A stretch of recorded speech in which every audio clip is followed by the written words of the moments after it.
नमस्कार दोस्तों, इस वीडियो में आप सीबीएसई बोर्ड के द्वारा आयोजित की गई सीटेट दिसंबर 2021 के अपर प्राइमरी के दिनांक 20 दिसंबर 2021 शिफ्ट के पेपर के संस्कृत पार्ट का कंप्लीट सॉल्यूशन देखने जा रहे हैं।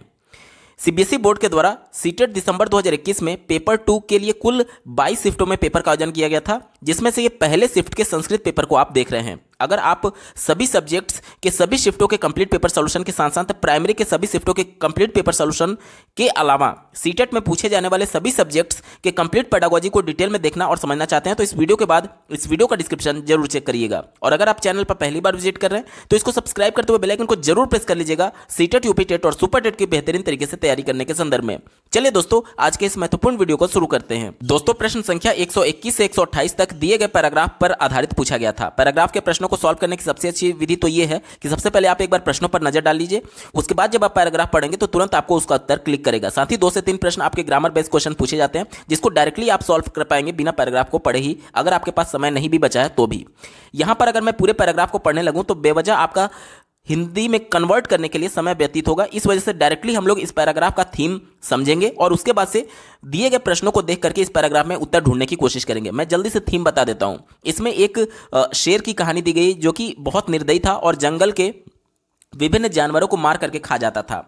उसके बाद से एक नियम बना दिया गया सभी जानवरों के द्वारा कि एक दिन में 2-3 जानवरों को मार करके खा जाता था। तब उन्होंने ये बोला कि हम लोग अपने स्वतः मन से रोज एक जानवर आपके पास आएंगे और आप एक को मार करके खा जाइएगा ताकि आपका खाना ज़्यादा दिन तक चले। उसके बाद से राजा तैयार हो गया, यानी कि जो शेर था वो तैयार हो गया। उसके बाद से एक दिन जो खरगोश था उसकी बारी पड़ी। खरगोश ने अपना थोड़ा सा दिमाग लगाया, रास्ते में जाते हुए उसने एक कुएं को देखा। अब कुआं को जब वो देखा तब वो आगे बढ़ रहा था शेर की गुफा की तरफ। तो जब शेर के पास वो पहुंचा तो शेर गुस्सा गया कि तुम इतना लेट क्यों आए हो। उसके बाद से शेर के इस प्रश्न का जवाब देते हुए उसने बोला कि मैं अकेले नहीं आ रहा था, मेरे साथ एक और जानवर आ रहा था, लेकिन उसे एक रास्ते में दूसरे शेर ने खा लिया। अब ये वाला जो शेर था वो गुस्से में आ गया कि मेरे अलावा जंगल में दूसरा कौन शेर आ गया। वो जो खरगोश था उसने बोला कि वह उस कुएं में बैठा हुआ है, चलिए मैं आपको लेकर के चलता हूं। उसके बाद से जब वो कुएं में झांका पहले वाला शेर तो उसे उसका ही प्रतिबिंब दिखा, यानी अपना ही प्रतिबिंब दिखा, क्योंकि कुएं में तो कोई था नहीं पानी में। उस पानी में उसे अपना ही प्रतिबिंब दिखा, इमेज दिखा, और उसके बाद से उसको मारने के लिए वो कुएं में कूद गया। उसके बाद से कुएं से वो निकल नहीं पाया और उसी कुएं में उसकी मौत हो गई और सभी जो जंगल के जानवर थे वो बच गए और खुशी मनाने लगे। ये पूरा थीम है, ठीक है। चलिए अब इस पर आधारित प्रश्नों को देखते हैं। पहला प्रश्न पूछा गया है, मृगमयाम कस्य अभिरुचि नष्टा जाता। अब कस्य का मतलब होता है किसके, यानी कि जो मृग थे, जो हिरण थे, वो किसकी वजह से नष्ट होते जा रहे थे। पहले ही लाइन में इसका उत्तर मेंशन किया गया, आप देख सकते हैं, एकह सिंह राजा वने निवसति स्म, यानी कि एक जो शेर था वो वन में निवास करता था। मृगमयाम तस्य अभिरुचि नष्टा जाता। मृगमया यानी कि जो हिरण थे वो उसके वजह से नष्ट होते जा रहे थे। उसके मतलब किसके, शेर की बात की गई है, तो उत्तर क्या हो जाएगा, शेर। दिए गए विकल्प में देखिए ऑप्शन नंबर 1 में शेर की बात की गई है, सिंहस्य इसका बिल्कुल सटीक जवाब होगा।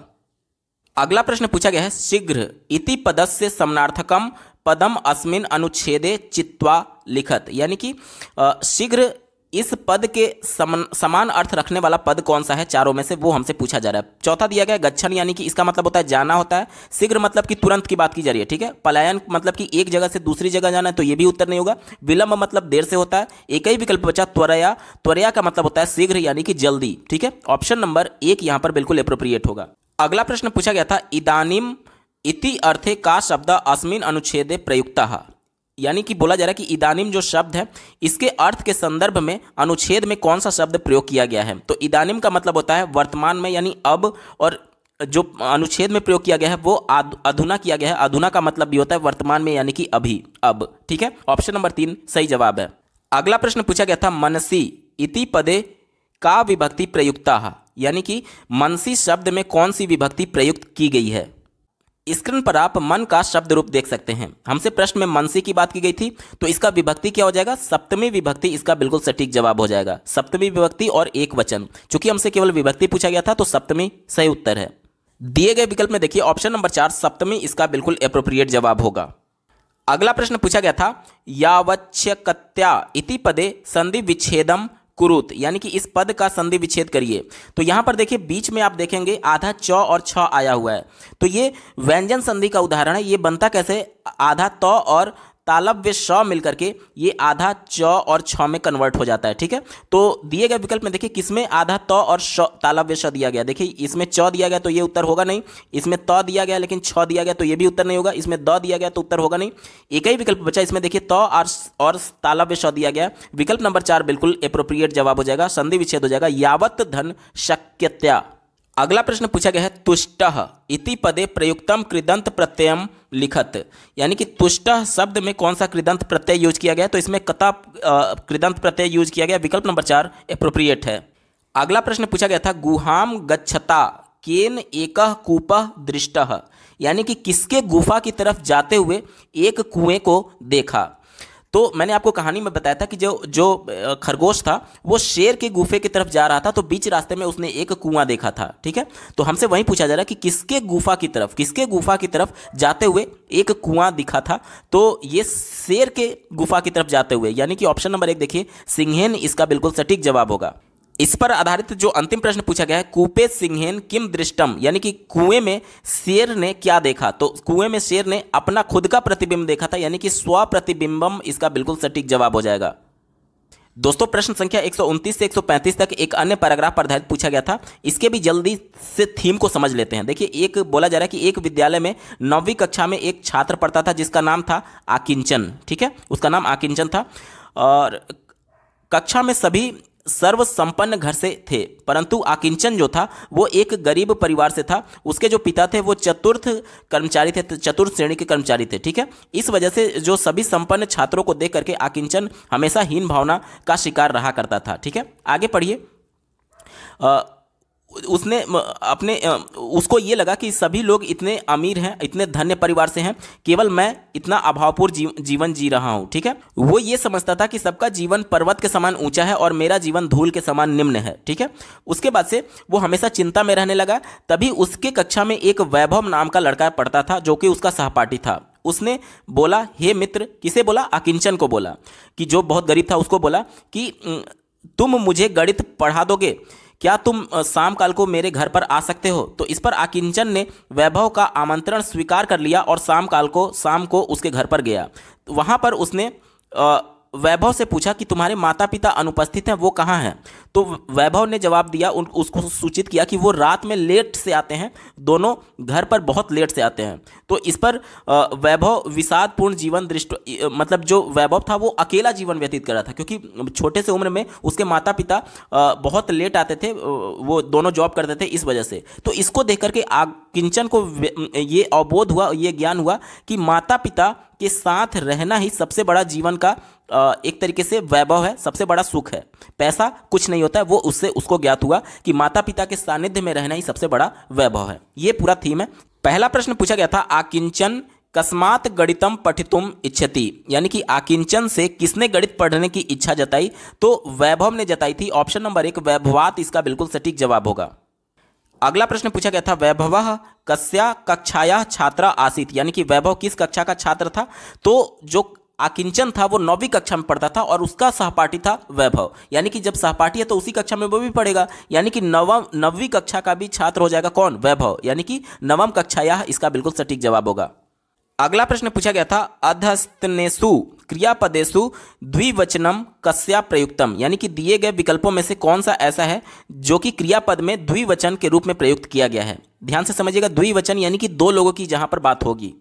स्क्रीन पर आप देखिए, तदा स अपशयत यत वैभवस्य गृहे माता पितरौ अनुपस्थितौ आस्ताम। यहाँ पर देखिए, यहाँ पर एक वर्ड यूज किया गया है आस्ताम, और यहाँ पर किसकी बात की गई थी, माता और पिता की। माता और पिता यानी कि दो व्यक्ति हो गए, इसलिए ये द्विवचन में है। और यहाँ पर ये किसके लिए प्रयुक्त किया गया था, आस्ताम वर्ड, ये माता पिता यानी कि दो लोगों के लिए यूज किया गया था, इस वजह से आस्ताम जो वर्ड है वो द्विवचन में प्रयोग किया गया है। दिए गए विकल्प में देखिए ऑप्शन नंबर 1 आस्ताम इसका बिल्कुल सटीक उत्तर होगा। अगला प्रश्न पूछा गया था रात्रौ इति पदे का विभक्ति, यानी कि रात्रौ शब्द में कौन सा विभक्ति है। स्क्रीन पर आप रात्रि शब्द का शब्द रूप देख पा रहे होंगे। प्रश्न में हमसे रात्रौ के बारे में पूछा गया था, तो इसका शब्द विभक्ति कौन सा हो जाएगा, सप्तमी विभक्ति इसका बिल्कुल सटीक जवाब होगा। दिए गए विकल्प में देखिए ऑप्शन नंबर 4 सप्तमी इसका एप्रोप्रिएट जवाब है। अगला प्रश्न पूछा गया था स्वीकृत्य इति पदे कृदंत प्रत्ययम चित्वा लिखत, यानी कि स्वीकृत्य पद में कौन सा कृदंत प्रत्यय लगा हुआ है, तो इसमें लेप प्रत्यय लगा हुआ है। ऑप्शन नंबर 2 बिल्कुल एप्रोप्रिएट है। अगला प्रश्न पूछा गया था अस्मिन अनुच्छेदे वरम इति पदम कस्मिन अर्थे प्रयुक्तम, यानी कि दिए गए अनुच्छेद में जो वरम शब्द है वो किस अर्थ में प्रयोग किया गया है। चलिए पैराग्राफ में ही चलते हैं। अंतिम पैराग्राफ में यहाँ पर मेंशन किया गया है वैभवस्य विषादपूर्ण जीवन दृष्टवा आकिंचन अवबोधयत, यानी वैभव के विषादपूर्ण दुखपूर्ण जीवन को देख करके आकिंचन को एहसास हुआ, उसे ये ज्ञान हुआ यत तस्य गृहे माता पितरौ अधिक सान्निध्येन तस्य एव जीवनम वरम ना तु वैभवस्य, यानी कि उसके माता पिता उसके साथ नहीं रह रहे थे, इसकी वजह से उसे ये एहसास हुआ कि वैभव का जो जीवन है वो श्रेष्ठ नहीं है उससे, किससे, आकिंचन से, यानी कि माता पिता का सानिध्य बहुत महत्वपूर्ण है पैसे से भी ज्यादा। ठीक है, तो उत्तर क्या हो जाएगा, वरम का मतलब क्या हो जाएगा, श्रेष्ठ हो जाएगा। दिए गए विकल्प में देखिए ऑप्शन नंबर 1 में श्रेष्ठ की बात की गई है, विकल्प नंबर 1 बिल्कुल एप्रोप्रिएट होगा। इस पैराग्राफ पर आधारित अंतिम प्रश्न पूछा गया था चतुर्थ श्रेण्याः कर्मकरः क आसीत, यानी कि चतुर्थ श्रेणी के कर्मचारी कौन थे, तो ये आकिंचन के पिता थे, आकिंचनस्य पिता इसका बिल्कुल एप्रोप्रिएट जवाब होगा। अगला प्रश्न पूछा गया था राष्ट्रीय शिक्षा नीति अधोलिखितेषु कासाम भाषाणाम अध्ययनम समर्थयति, यानी कि राष्ट्रीय शिक्षा नीति 2020 निम्नलिखित में से किस भाषा के अधिगम अध्ययन के संदर्भ में समर्थन देती है। तो देखिए अभी हमारे देश में द्विभाषा शिक्षा प्रणाली लागू है, जिसके अंतर्गत प्रत्येक राज्य की जो बच्चे की मातृभाषा है वो बच्चे को औपचारिक तौर से विद्यालय में पढ़ाया जाता है। जैसे कि उत्तर प्रदेश की मैं बात करूं तो एक तो हिंदी पढ़ाया जाएगा जो कि उत्तर प्रदेश की बच्चों की मातृभाषा है, और दूसरा एक आंग्ल भाषा यानी कि अंग्रेजी भाषा उसको पढ़ाया जाता है। इसके अलावा अब जो राष्ट्रीय शिक्षा नीति 2020 में बातें की गई हैं भाषा के संदर्भ में, वो त्रिभाषा कॉन्सेप्ट लाने की सिफारिश की गई है, जिसके अंतर्गत अभी जो प्रक्रिया चले वो तो चलेगी ही, साथ ही सीनियर सेकेंडरी यानी इंटरमीडिएट तक किसी एक फॉरेन लैंग्वेज को भी बच्चे को पढ़ाए जाने की सिफारिश की गई है, जैसे कि जापानीज हो गया, चाइनीज हो गया, या फिर कई भाषाएं ऑप्शंस दी गई हैं जिसमें से बच्चे की रुचि के हिसाब से उसको एक लैंग्वेज सेलेक्ट करना होगा। और इसके अलावा जो आधुनिक भारतीय भाषाएं हैं और इसके अलावा जो क्षेत्रीय भाषाएं हैं उसको भी बारे में पैरवी करता है राष्ट्रीय शिक्षा नीति पढ़ने के संदर्भ में। देखिए ऑप्शन नंबर 4 में बात की गई है मातृभाषा, गृह भाषा और श्रेणीय भाषा यानी जिसे हम लोग आंग्ल भाषा बोलते हैं यानी कि अंग्रेजी की बात की गई है। आधुनिक भारतीय भाषा और वैदिकी भाषा, वैदिकी भाषा मतलब कि वैदेशिकी भाषा यानी कि विदेश की भाषा। ठीक है, तो ऑप्शन नंबर 4 बिल्कुल एप्रोप्रिएट है और यही इसका बिल्कुल सटीक जवाब हो जाएगा। अगला प्रश्न पूछा गया था अष्टवर्षीयः एकः बालः स्वमाता पितृभ्यां सह बिहार राज्यात् आगत्य मुंबई नगर्या प्रविशति, यानी कि कोई एक 8 साल की बालिका है जो कि अपने माता पिता के साथ बिहार राज्य से मुंबई नगर में स्थापित हुई है। सह विद्यालय हिंदी संस्कृत आंग्ल भाषा शिक्षते, वह विद्यालय में हिंदी संस्कृत और आंग्ल भाषा यानी अंग्रेजी को पढ़ती है। सह स्व प्रातिवेशकेभ्यः विद्यालयस्य मित्रेभ्यः स मराठी भाषां च सुष्ठु प्रकारम शिक्षते, यानी कि देखिए स्व प्रातिवेशकेभ्यः का मतलब कि उसके नेबरहुड की बात की गई है, उसके पड़ोसियों की बात की गई है। उसके पड़ोसी और उसके विद्यालय के दोस्तों के संपर्क में आने की वजह से वह मराठी भाषा भी बोलना सीख जाती है। ठीक है, अब हमसे ये पूछा जा रहा है कि मराठी भाषा शिक्षणम कस्य उदाहरणम अस्ति, यानी कि मराठी भाषा जो बच्ची के द्वारा बोला जा रहा है, सीख लिया गया है, वो किस का उदाहरण है। तो देखिए विद्यालय में जो बच्ची नहीं सीख रहा, बच्ची जो विद्यालय में पढ़ रही है वो हिंदी संस्कृत और अंग्रेजी यानी कि आंग्ल भाषा पढ़ रही है औपचारिक तरीके से, यानी कि व्याकरण के नियमों के अंतर्गत, और अपने एक तरीके से पड़ोसी के संपर्क में आने से और विद्यालय के मित्रों के संपर्क में आने से वो मराठी भाषा बोलना सीख रही है, यानी कि नेचुरल इन्वायरमेंट में वो भाषा का अर्जन कर रही है मराठी भाषा। उसे व्याकरण के नियमों के अंतर्गत औपचारिक तरीके से विद्यालय में मराठी भाषा नहीं पढ़ाया जा रहा है, लेकिन वो अपने परिवेश में उसी भाषा को हूबहू अनुकरण करते करते उस भाषा को बोलना सीख ले रही है। तो ये क्या है, ये लैंग्वेज एक्विजिशन होता है, यानी कि भाषा का अर्जन होता है। ऑप्शन नंबर 1 भाषा ग्रहणम यानी लैंग्वेज एक्विजिशन, ये विकल्प नंबर 1 बिल्कुल सटीक जवाब होगा। अगला प्रश्न पूछा गया है पठन क्रम में एक छात्र, यानी कि पढ़ने के संदर्भ में, पढ़ने के क्रम में एक छात्र कानिचिद अनुबोधानी, जिसे अंग्रेजी में प्रॉम्प्ट्स कहते हैं, यानी कि कुछ हिंट्स उसको मिल रहा है। ठीक है, आगे पढ़िए। गृह्णाति यतः अर्थबोधनम सुकुरः, यानी कि जो कि उसको सपोर्ट करता है अर्थ बनाने के संदर्भ में, अर्थ मेकिंग प्रोसेस में उसको सपोर्ट करता है। तो हमसे पूछा जा रहा है कि एतत् किम कथ्यते, ये क्या कहा जाएगा। ध्यान से समझिएगा प्रश्न कहा क्या जा रहा है कि बच्चा एक पाठ को पढ़ रहा है और पाठ को पढ़ने के दौरान कुछ प्रॉम्प्ट्स हैं, कुछ अनुबोध हैं जो कि उसको मदद करते हैं एक तरीके से किसी दूसरे नए शब्द का अर्थ समझने के संदर्भ में। तो ये प्रोसेस क्या कहा जाएगा, ये हमसे पूछा जा रहा है। ये देखिए ये इसका उत्तर हो जाएगा सिमेंटिक क्यूब। सिमेंटिक क्या होता है पहले उसको समझ लीजिए। जैसे कि मैंने एक वर्ड बोल दिया कार, अब कार से रिलेटेड जो जो शब्द हो सकते हैं, अगर मैं कक्षा में बोलूं कि कार से रिलेटेड आप लोग क्या क्या जानते हैं, तो बच्चे जवाब दे रहे होंगे कि कार से रिलेटेड देखिए कार में एक ड्राइवर होगा, तो हमें एक नया वर्ड मिल गया ड्राइवर। ठीक है, एक नया वर्ड मुझे मिल गया ड्राइवर। उसके बाद से अगर मैं बोलूँ कार में, कार से जुड़ा हुआ शब्द और क्या हो सकता है, तो कोई बोलेगा कि कार में पहिया होता है यानी कि व्हील हो गया। उसके बाद से कोई बोलेगा कि कार में डोर भी होता है, तो मैं यहाँ पर डोर लिख दे रहा हूँ। उसके बाद से कोई ये भी कह सकता है कि कार में विंडो भी होता है, तो मैं यहाँ पर विंडो लिख दे रहा हूँ। अब विंडो में विंडो जो होता है वो हमारे घर में भी होता है, तो यहाँ इससे जुड़ा एक नया वर्ड हो गया होम। होम में और क्या क्या हो सकते हैं, तो स्टेयर्स होते हैं, तो यहाँ पर मैंने लिख दिया स्टेयर्स। यानी कि एक शब्द मैं लेकर के चला था केवल कार, और उससे जुड़ते हुए नए नए शब्द चले गए। यानी कि एक शब्द से जोड़ करके दूसरे शब्द का अर्थ निकालना ही सिमेंटिक क्यूज कहा जाता है। और यही प्रश्न में पूछा गया था। ऑप्शन नंबर 3 बिल्कुल अप्रोप्रिएट हो जाएगा, यानी कि अर्थ संकेतानी, अर्थ संकेतानी सिमेंटिक क्यूज इसका बिल्कुल अप्रोप्रिएट जवाब है।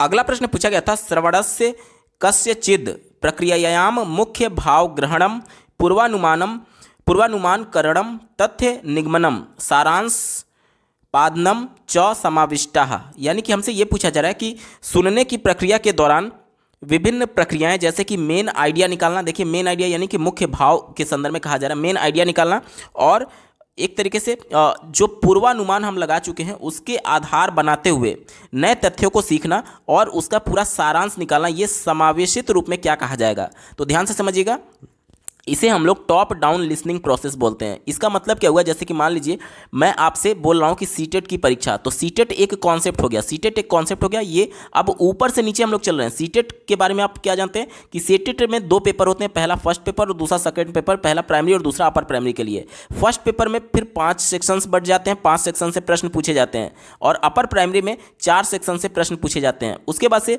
फर्स्ट पेपर में जो 5 सेक्शन पूछे जाते हैं, प्रत्येक का सिलेबस अलग अलग है। तो ये क्या है, ये टॉप डाउन अप्रोच है। यानी टॉप डाउन में जब आप जाएंगे तो सीटेट जो सबसे ऊपर में है उसका एक तरीके से वो पूरा सबका सारांश लिए हुए है, क्योंकि सीटेट अगर नहीं होता तो ये सभी चरण भी नहीं होते। यानी कि मुख्य भाव जो है वो सीटेट में छुपा हुआ है। टॉप डाउन मेथड में ये ऐसा होता है। ऑप्शन नंबर 3 अधोगामी मिश्रण प्रक्रिया इसका बिल्कुल सटीक जवाब होगा। ऑप्शन नंबर 3 सही उत्तर है।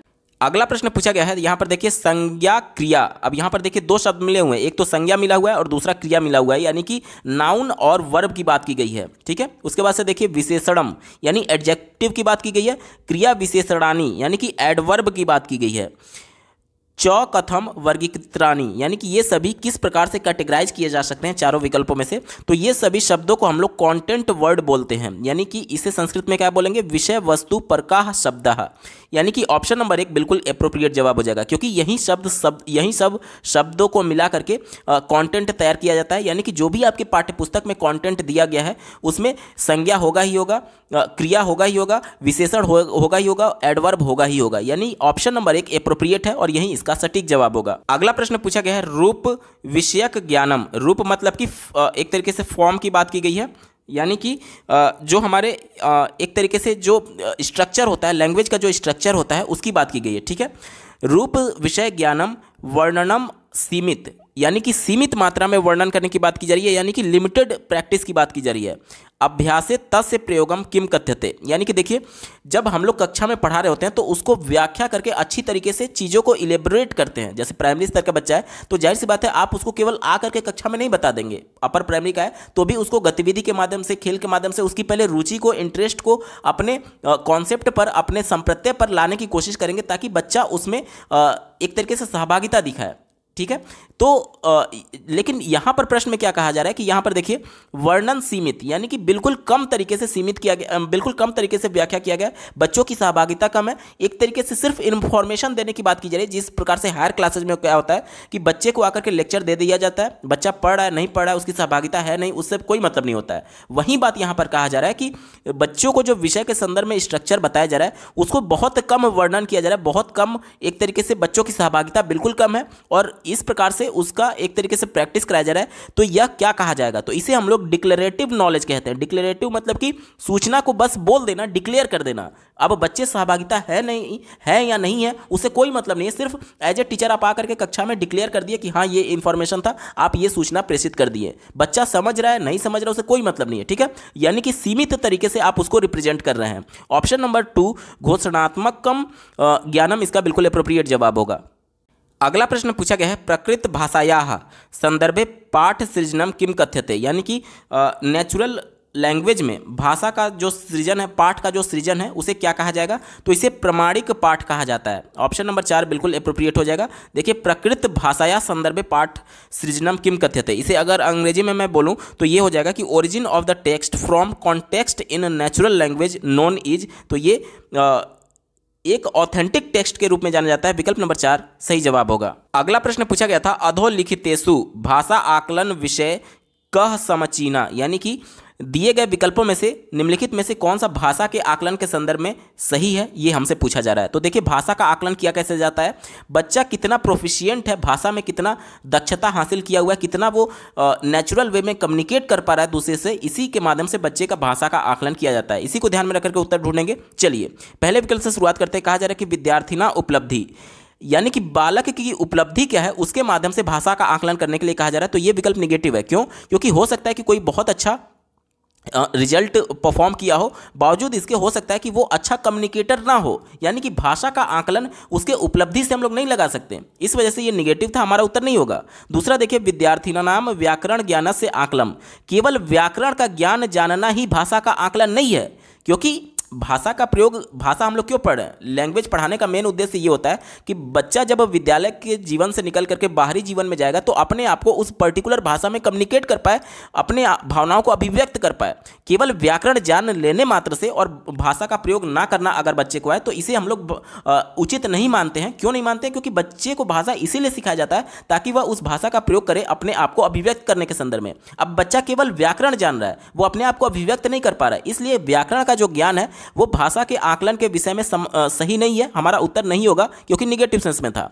चौथा देखिए विद्यार्थिना किम ना जनाति इति अन्वेषणम, यानी कि विद्यार्थी क्या नहीं जानते हैं, इसके माध्यम से भाषा का आकलन करने के लिए कहा जा रहा है। तो यह भी विकल्प निगेटिव है, हमारा उत्तर नहीं होगा, क्योंकि पहले ही मैंने आपको बताया कि भाषा का आकलन का मतलब कि बच्चे कितना प्रोफिशिएंट हैं उस लैंग्वेज में, वो जानना इंपॉर्टेंट है। एक ही विकल्प बचा ऑप्शन नंबर 3 देखिए विद्यार्थिना नाम भाषाद क्षमतायः दक्षतायः आकलनम, यानी कि विद्यार्थी के उस पर्टिकुलर भाषा में दक्षता यानी प्रोफिशिएंसी की बात की जा रही है के संदर्भ में आकलन। तो ये विकल्प बिल्कुल पॉजिटिव है और यही इसका सटीक जवाब हो जाएगा।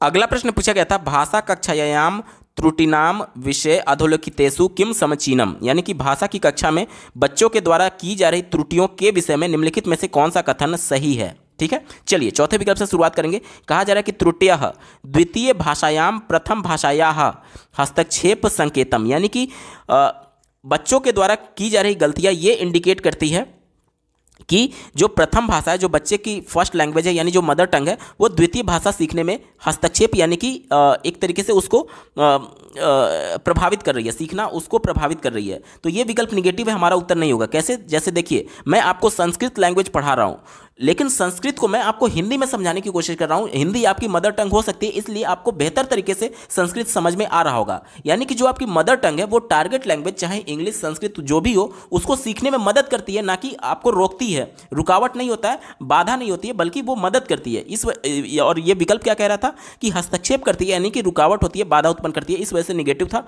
हमारा उत्तर नहीं होगा। तीसरा देखिए त्रुटियः केवलम शिक्षकाय अवधेय स्थलम। अवधेय स्थलम का मतलब क्या हो गया कि एक तरीके से केवल शिक्षकों के लिए ये मतलब कि एक तरीके से उनके लिए केवल है, त्रुटियां उनको केवल फीडबैक के तौर पर दी जा सकती है कि बच्चे ये त्रुटि कर रहे हैं, यानी कि उनके अधिगम प्रक्रिया में कुछ कमी है। तो केवल एकमात्र एक यही, ये सब जितने वर्ड होते हैं वो हमेशा निगेटिव सेंस में आते हैं। जहां पर भी आपको दिख जाए कभी भी आपको विचार करना ही नहीं है। यहां पर मैं थोड़ा सा एक्सप्लेन कर देता हूं। देखिए, ये विकल्प ये कह रहा था कि जो त्रुटियां हैं बच्चों की, वो केवल शिक्षक के लिए उनके एक तरीके से क्षेत्र का पार्ट है, कि केवल उनके लिए मददगार होगा कि उनका अधिगम प्रक्रिया कैसा है उसके बारे में जानने के लिए। जो बच्चे त्रुटि कर रहे हैं उसके माध्यम से बच्चे अपना भी तो आकलन कर रहे होंगे। जैसे मान लीजिए एक कॉन्सेप्ट बच्चे को पढ़ाया गया कक्षा में, अब दूसरे दिन जब बच्चे का टेस्ट लिया गया तो बच्चा जब टेस्ट में कुछ गलती किया होगा तो बच्चा खुद भी तो समझ पा रहा है कि कल मैंने ये चैप्टर समझ लिया था, आज मैं ये गलती कर रहा हूं, यानी कि मुझे कॉन्सेप्ट पूरी तरीके से समझ में नहीं आया है। यानी बच्चा खुद भी आकलन कर सकता है। यानी फीडबैक जो है वो टीचर के साथ साथ बच्चे को भी मिल रही है। और ये विकल्प क्या कह रहा है कि जो फीडबैक है वो केवल टीचर के लिए मिल रही है बच्चों की त्रुटियों के माध्यम से, इस वजह से निगेटिव था, हमारा उत्तर नहीं होगा। दूसरा देखिए, कहा जा रहा है कि त्रुटियां विद्यार्थिभ्यः भाषा प्रयोग काले एवं संशोधनीय, यानी कि ये कहा जा रहा है कि बच्चों के द्वारा जो त्रुटियां की जा रही है वो तुरंत संशोधित कर देना चाहिए टीचर के द्वारा। तो ये भी विकल्प निगेटिव है, हमारा उत्तर नहीं होगा। कैसे, देखिए, आप लोग देखते होंगे कि प्राइमरी स्तर के बच्चों की कापियों में कई बार क्या होता है कि बच्चे लिखे रहते हैं तो उसको टीचर क्या करता है, रेड पेन से गोला कर देता है और उसके ऊपर सही लिख देता है। क्या ये सही प्रोसेस है? नहीं सही प्रोसेस है। क्यों? क्योंकि देखिए, आपने उसकी कॉपी में तो सही कर दिया, लेकिन उसको थोड़ी पता चला कि आपने क्या किया है। या फिर हो सकता है कि बच्चे को कॉन्सेप्ट क्लियर ही ना हो और वो भविष्य में इस प्रकार की गलती दोबारा दोहरा सकता है, क्योंकि आपने उसको फीडबैक नहीं दिया कि ये गलती क्यों था। साथ ही साथ आपने ये विश्लेषण नहीं किया कि हो सकता है कि बच्चे को कॉन्सेप्ट ही समझ में ना आया हो, जिसकी वजह से वो गलती कर रहा होगा। और अगर कॉन्सेप्ट ना समझ आने की वजह से बच्चे ने गलती की है तो ये गलती भविष्य में दोहराने की भी संभावना बनी रहेगी। यानी कि सबसे पहले एज ए टीचर आपकी जिम्मेदारी ये थी कि सबसे पहले बच्चे का मूल्यांकन करिए कि बच्चे ने ये गलती क्यों की, और उसका एक विश्लेषण करिए कि क्या कक्षा में मेजॉरिटी नंबर ऑफ स्टूडेंट के द्वारा ये गलतियां की जा रही हैं। अगर 50 में से 40 बच्चे यही प्रकार की गलती कर रहे हैं, यानी ये निष्कर्ष निकाला जा सकता है कि टीचर के द्वारा जो शिक्षण विधि का अपनाया गया था वो गलत था, जिससे की वजह से मैक्सिमम बच्चों को समझ में नहीं आया था। तो ये विश्लेषण का पार्ट है कि आखिर बच्चे गलती क्यों कर रहे हैं। और उसके बाद से अगर ये महसूस होता है कि कॉन्सेप्ट को फिर से पढ़ाने की आवश्यकता है तो फिर से कॉन्सेप्ट को एज ए टीचर आपको पढ़ाना होगा, ताकि बच्चे के फीडबैक में ये जाए कि आपने जो होमवर्क में या फिर कॉपी में लिखा है वो गलती था तो क्यों गलती था। अब बच्चा जब समझ जाएगा कि हाँ मैंने ये गलती की थी और पूरा कॉन्सेप्ट भी समझ जाएगा, तब वो भविष्य में जाकर के इस प्रकार की गलतियों को नहीं दोहरा रहा होगा। और विकल्प कह रहा था कि तुरंत गलतियों को सुधार देना चाहिए, तो ये विकल्प निगेटिव था, हमारा उत्तर नहीं होगा। एक ही विकल्प बचा, ऑप्शन नंबर 1 देखिए, त्रुटियः विद्यार्थिनां शिक्षकानां च कृते अवधेय स्थलम, यानी नॉलेज एरिया प्रतिपुष्टि यानी फीडबैक, यानी कि जो विद्यार्थी है उसके लिए भी नॉलेज एरिया है और उसके लिए भी फीडबैक का काम करेगा, और साथ ही साथ जो शिक्षक है उसके लिए भी फीडबैक का काम करेगा। दोनों के लिए फीडबैक का काम करती है जो बच्चों के द्वारा त्रुटि की जाती है। इस वजह से ये विद्यार्थी और शिक्षक दोनों की बात कर रहा है, इस वजह से ये एप्रोप्रिएट है और यही इसका सटीक जवाब होगा। विकल्प नंबर 1 सही उत्तर है। अगला प्रश्न पूछा गया है, भाषा शिक्षकः समाज विज्ञान शिक्षकेण सह, यानी कि भाषा का कोई शिक्षक है जो कि सामाजिक विज्ञान के शिक्षण के साथ भारतस्य संस्कृति विविधता इति विषयम अधिकृत्य एकम समानुदेशम कार्यम, यानी कि असाइनमेंट देता है। यानी कि ध्यान से समझिएगा, एक भाषा का शिक्षक है जो कि सामाजिक विज्ञान के शिक्षक के साथ मिलकर के भारतीय संस्कृति की विविधता नामक टॉपिक बच्चों को एक तरीके से असाइनमेंट के तौर पर देते हैं।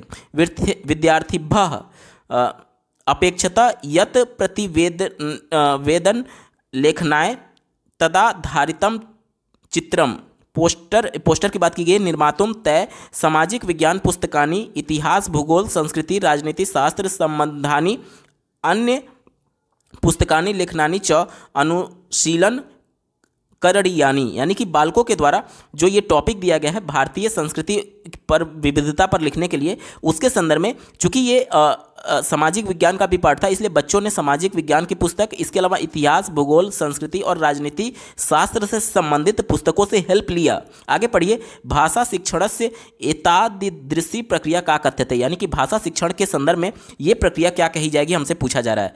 तो ये देखिए, ये जितने भी विषय की बात की गई है, यहाँ पर देखिए सामाजिक विज्ञान की बात की गई, इतिहास की बात की गई, भूगोल की बात की गई है, संस्कृति की बात की गई है, राजनीति शास्त्र की बात की गई है, इसके अलावा बच्चे भाषा की बात तो की ही जा रही है, सामाजिक विज्ञान की भी बात की जा रही है। तो ये पूरा करिकुलम है, बच्चे का पूरा पाठ्यचर्या है। और इसी के आधार पर आप उत्तर निकाल सकते थे। यहाँ पर देखिए language across the curriculum, option number 3 यहाँ पर बिल्कुल अप्रोप्रिएट हो जाएगा। आपाठचर्या भाषा इसका बिल्कुल सटीक जवाब है। अगला प्रश्न पूछा गया था व्याकरणस्य कस्यचिद अनाधिरूपस्य शिक्षण क्रमे, यानी कि व्याकरण पढ़ाते समय एक ग्रामेटिकल फॉर्म, जैसे कि आगे देखिए भविष्यकालीन कर्मवाच्य रूपम, यानी कि फ्यूचर परफेक्ट टेंस की बात की जा रही है। इसमें क्या होता है, विल हैव के पास बाद वर्ब की थर्ड फॉर्म का प्रयोग किया जाता है, उस सेंस में ये बताया जा रहा है। आगे देखिए विद्यार्थी पूर्वाधितम ज्ञानम, यानी विद्यार्थी ने पहले से जो पढ़ रखा है, जो उसका पूर्व ज्ञान है। वर्तमान कालिकम कर्मवाच्य रूपम, यानी कि वर्तमान काल में जो प्रेजेंट परफेक्ट टेंस होता है उसमें भी हैज के बाद पास्ट पार्टिसिपल यानी वर्ब का थर्ड फॉर्म यूज किया जा रहा होता है। अब ये बच्चे पहले से पढ़े हुए हैं और उसी को आधार बनाते हुए वो इससे कनेक्ट कर पा रहे हैं कि भविष्य काल में भी इसी प्रकार से हो रहा है, विल हैव के बाद वर्ब का थर्ड फॉर्म प्रयोग किया जा रहा है। आगे पढ़िए प्रयुक्तम समर्थम अयम शिक्षण प्रवृत्ति किम कथ्यते, यानी कि बच्चे जो कोरिलेट कर पा रहे हैं, कनेक्ट कर पा रहे हैं, जो पहले से पढ़ चुके हैं और जो नया पढ़ रहे हैं, इसके संदर्भ में ये शिक्षण प्रवृत्ति क्या कहलाई जाएगी, ये हमसे पूछा जा रहा है। ठीक है, चलिए ये हो जाएगा ऑप्शन नंबर 1 इसका बिल्कुल सटीक जवाब हो जाएगा कॉग्निटिव स्ट्रेटजीज, यानी कि देखिए बच्चा जो समझ चुका है, जो उसके संज्ञान में आ चुका है, वो क्या था, वो प्रेजेंट परफेक्ट टेंस की बात की गई थी, वर्तमान कालिकम कर्मवाच्यम वाच्य रूपम की बात की गई थी। अब बच्चा इससे जब कक्षा में उसको पढ़ाया जा रहा था भविष्य कालिकम कर्मवाच्य रूपम, यानी कि फ्यूचर परफेक्ट टेंस पढ़ाया जा रहा था, तो बच्चा इसको कनेक्ट कर पा रहा था कि यही चीज़, इसी प्रकार का फॉर्म, इसी प्रकार का स्ट्रक्चर उसने प्रेजेंट परफेक्ट टेंस में पढ़ा था।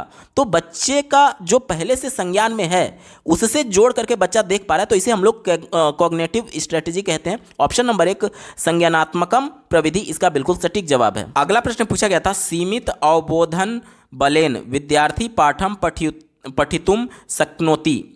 यहाँ पर देखिए आगे पढ़िए स्वभ्रांतु, स्वभ्रांतु मतलब स्व मतलब अपना और भ्रातु मतलब कि भाई की बात की जा रही है। ठीक है, सहायन सह पाठम सम्यक रीत्या पठितुम। आगे पढ़िए तदाधारितम अवबोध कार्यम च कर्तुम शक्नोति पठन शिक्षणयोः एषा पद्धति किम कथ्यते। ध्यान से समझिएगा क्या बोला जा रहा है कि एक बच्ची है जो कि अपनी कक्षा में जो पाठ है उसको पढ़ रही है, लेकिन वो उसका अर्थ समझ नहीं पा रही है। सीमित अवबोध बलेन की बात की गई है, वो उसको समझ नहीं पा रही है। तो उसका जो बड़ा भाई है, स्वभ्रातु की बात की गई थी, उसका जो बड़ा भाई है वो उसकी सहायता करता है उस पाठ को पढ़ने में। तब उसकी मदद की वजह से वो उसको अच्छी तरीके से रीत्या, देखिए रीत्या मतलब कि रीति की बात की गई है, अच्छे तरीके से वो उसको पढ़ पा रही है। पाठम सम्यकम रीत्या पठितु, ठीक है, उसको अच्छी तरीके से पढ़ पा रही है, किसकी मदद से, अपने बड़े भाई की मदद से। अब पूछा जा रहा है तदाधारितम अवबोध कार्यम च कर्तुम शक्नोति पठन शिक्षण ऐसा पद्धति किम कथ्यते, यानी कि यह पद्धति क्या कहला जाएगा। तो देखिए उसका जो बड़ा भाई था उसको शुरुआती मदद दे रहा था उस पाठ को पढ़ने के संदर्भ में, उसका अर्थ ग्रहण करने के संदर्भ में, और उसकी मदद से वो जो बच्ची थी वो पाठ को पढ़ करके अर्थ ग्रहण कर पा रही थी। यानी कि शुरुआती मदद क्या होता है, वो इसका फोल्डिंग होता है, पाठ बोलते हैं हिंदी में, और इसी को संस्कृत में पृष्ठाश्रयम कहा गया है। ऑप्शन नंबर 3 बिल्कुल अप्रोप्रिएट जवाब होगा। अगला प्रश्न पूछा गया है कार्यम यत सहायम करोति विद्यार्थिनाम रूप योजकाय अर्थाय प्रयोगाय च। ध्यान से समझिएगा, बहुत इंपॉर्टेंट प्रश्न है। पूछा जा रहा है कि एक ऐसा टास्क यानी कि कार्य की बात की गई है, एक ऐसा कार्य जो कि बच्चों को सहायता करता है किसमें, रूप योजकम, यानी कि उसके एक तरीके से जो फॉर्म होता है, जो स्ट्रक्चर होता है भाषा का, उसके संदर्भ में और उसके अर्थ के संदर्भ में और उसका दैनिक जीवन में प्रयोग करने के संदर्भ में। ठीक है, तो इन सब का जो कनेक्शन है वो उसे किस नाम से जाना जाएगा, उसका जो कनेक्शन है, इन दोनों का जो कनेक्ट कर रहा है, इन तीनों को जो कनेक्ट कर रहा है, उसे हम लोग क्या कहेंगे, ये हमसे पूछा जा रहा है। ठीक है, ध्यान से समझ लीजिए, यानी एक ऐसा कार्य जो कि बच्चों को भाषा के स्ट्रक्चर, उसके अर्थ और उसको दैनिक जीवन में प्रयोग करने से कनेक्ट करने में सहायता कर रहा है, वो क्या कहलाएगा। तो ऑप्शन नंबर 1 में देखिए व्याकरण शिक्षण क्रमे संप्रेषणात्मक कार्यम इसका बिल्कुल सटीक जवाब हो जाएगा। अब जब दैनिक जीवन में भाषा का प्रयोग करना, तो ये तो संप्रेषण ही होता है ना, यानी कि कम्युनिकेशन होता है, इंटरेक्शन होता है एक दूसरे से। तो संप्रेषण तो जहां पर भी विकल्प में होगा वो हमेशा सही ही होगा।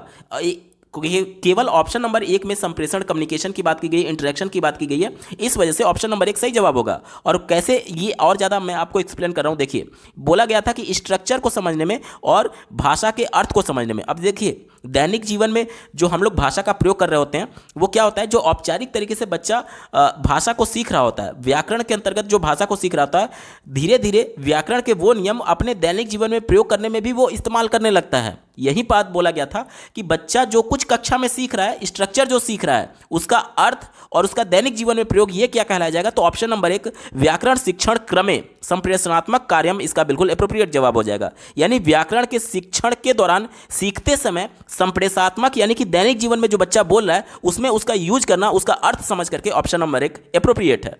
अगला प्रश्न पूछा गया था, व्याकरण ज्ञान अर्जन क्रमे यानी कि व्याकरण सीखने के दौरान अधोलिखितेषु निम्नलिखित में से कह प्रबोध जनकम यानी कि कौन सा कॉन्सियसनेस रेजिंग इति प्रविधि कथनीय, यानी कि कौन सा दिए गए विकल्पों में से कॉन्सियसनेस रेजिंग का उदाहरण है। ध्यान से समझिएगा, कॉन्सियसनेस रेजिंग होता क्या है। तो बच्चे कक्षा में सक्रिय बनाने के लिए कई बार हम लोग क्या करते हैं कि कुछ शब्दों का प्रयोग कर रहे होते हैं, कुछ वाक्यों का प्रयोग कर रहे होते हैं, किसी भाषा का प्रयोग कर रहे होते हैं और बच्चों को बोलते हैं कि अपना ध्यान इस पर आकर्षित कीजिए। उसके बाद से हम लोग बच्चों को कह रहे होते हैं कि एक तरीके से इस पर ध्यान केंद्रित करने के लिए और कुछ महत्वपूर्ण शब्दों को अंडरलाइन करते हैं या फिर बोलते हैं और उसके बाद से बच्चे को इस शब्द के बारे में बता रहे होते हैं। यानी कि जब स्टार्टिंग में आपने शब्दों के बारे में, शब्दों को केवल बोला तो बच्चे के मन में क्यूरियोसिटी जागेगी कि आखिर ये सभी शब्द क्या बताए जा रहे हैं, ये नए शब्द क्यों बताए जा रहे हैं। तो जब बच्चे में क्यूरियोसिटी होगी यानी कि वो जागरूक बनेगा और जागरूक बनेगा यानी कि कक्षा में उसकी सहभागिता होगी। यानी कि दिए गए विकल्प में देखिए ऑप्शन नंबर 2 में बात की गई है,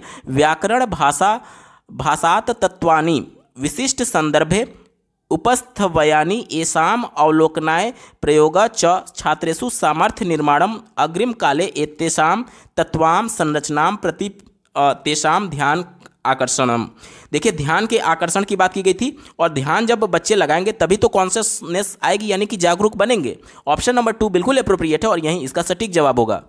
अगला प्रश्न पूछा गया था, रचनावाद जिसे अंग्रेजी में कंस्ट्रक्टिविज्म कहते हैं, शिक्षण सिद्धांत रूपे मन्यते, यानी कि जो कंस्ट्रक्टिविज्म है वो शिक्षण के संदर्भ में क्या मानता है, ये हमसे पूछा जा रहा है। ठीक है, चलिए पहले विकल्प से शुरुआत करेंगे। पहला विकल्प दिया गया है, बालाह नव ज्ञानम अर्जनम कुर्वन्ति कक्षा शिक्षण माध्यमेन, यानी कि विद्यालय के माध्यम से बच्चे नए ज्ञान का अर्जन करते हैं। तो ये विकल्प निगेटिव है। क्यों? क्योंकि रचनावाद ये मानता है कि बच्चे अपने ज्ञान का निर्माण करने के लिए स्वयं सहभागिता दिखाएंगे, स्वयं सक्रिय रहेंगे, तभी वो अपने ज्ञान की रचना कर सकते हैं। ये रचनावाद मानता है। ठीक है, और ये पहला विकल्प केवल ये कह रहा है कि विद्यालय के माध्यम से कक्षा में बच्चे नए ज्ञान का अर्जन करते हैं। तो जब बच्चे कक्षा में बैठे जरूर है, मौजूद जरूर है, लेकिन अगर वो सक्रिय नहीं है तो वो नए ज्ञान को नहीं सीख सकते हैं। क्योंकि जब तक बच्चा सक्रिय नहीं रहेगा, सक्रिय रूप से भागीदारी नहीं लेगा, तब तक चीज़ों को नहीं सीखेगा। ये रचनावाद मानता था और ऐसा विकल्प में नहीं कहा गया कि बच्चे सक्रिय हैं, इस वजह से निगेटिव है। बच्चे केवल ये बोला गया कि कक्षा के माध्यम से नव ज्ञान का अर्जन करते हैं। तो अर्जन नहीं करते हैं बल्कि अधिगम करते हैं। अर्जन तो ये हो गया ना कि जिस प्रकार से बच्चे लैंग्वेज को बिना व्याकरण के नियमों के अंतर्गत बिना प्रयास किए हुए चीज़ों को सीख रहे होते हैं, उसकी बात की गई है। तो बच्चा विद्यालय में औपचारिक तरीके से प्रयास के माध्यम से सीख रहा होता है, इसे अर्जन नहीं बल्कि अधिगम बोलते हैं। इस वजह से निगेटिव था, हमारा उत्तर नहीं होगा। दूसरा देखिए, संरचित प्रविधि माध्यमेन भाषा शिक्षते, यानी कि ये कहा जा रहा है कि एक तरीके से स्ट्रक्चर्ड प्रैक्टिस के माध्यम से, यहाँ पर देखिए स्ट्रक्चर यानी कि संरचना की बात की गई, संरचना प्रविधि के माध्यम से भाषा सीखी जाती है। तो ये भी विकल्प निगेटिव है, हमारा उत्तर नहीं होगा। ठीक है, क्योंकि संरचना के माध्यम से, संरचना प्रविधि के माध्यम से भाषा नहीं सीखी जाती। अगर भाषा केवल संरचना प्रविधि के माध्यम से सीखी जाती तो बच्चे भाषा को एक्वायर कैसे करते हैं, अर्जित कैसे करते हैं। यानी इंपॉर्टेंट ये है कि बच्चे को भाषा सीखने के लिए ज़्यादा ज़्यादा अवसर देना। संरचना, इसके फॉर्म, इसके स्ट्रक्चर का उतना बड़ा रोल नहीं है जितना बड़ा रोल बच्चे को मौका देना कम्युनिकेट करने के लिए। इस वजह से यह विकल्प नेगेटिव था, क्योंकि केवल स्ट्रक्चर की बात कर रहा था। तीसरा देखिए, एकेन एव विधिना सर्वे छात्रा शिक्ष्यन्ते, यानी कि यह कहा जा रहा है कि सभी छात्र एक ही समान मैनर में सीखते हैं, सेम मैनर में सीखते हैं। तो ये विकल्प निगेटिव है। कैसे? आज हम लोग समावेशी कक्षा की बात करते हैं जिसमें प्रत्येक बच्चा एक दूसरे से अलग है, क्योंकि हो सकता है कि कोई शारीरिक अक्षमता से जूझ रहा हो, कोई अधिगम विकार से जूझ रहा हो। तो ये कैसे पॉसिबल है कि सभी बच्चे एक समान मैनर से सीख पाएं? तो इस वजह से ये विकल्प निगेटिव हो गया, हमारा उत्तर नहीं होगा। एक ही विकल्प बच्चा ऑप्शन नंबर 4 देखिए, बालाह पूर्व ज्ञान संयोगेन शिक्षयन्ति, यानी कि बालक जो है वो अपने पूर्व ज्ञान को नए ज्ञान से कनेक्ट करते हुए सीखते हैं। यही बात रचनावाद कहता है। रचनावाद ये कहता है कि बच्चों को उसके परिवेश से जोड़ करके पढ़ाया जाए। परिवेश क्या है?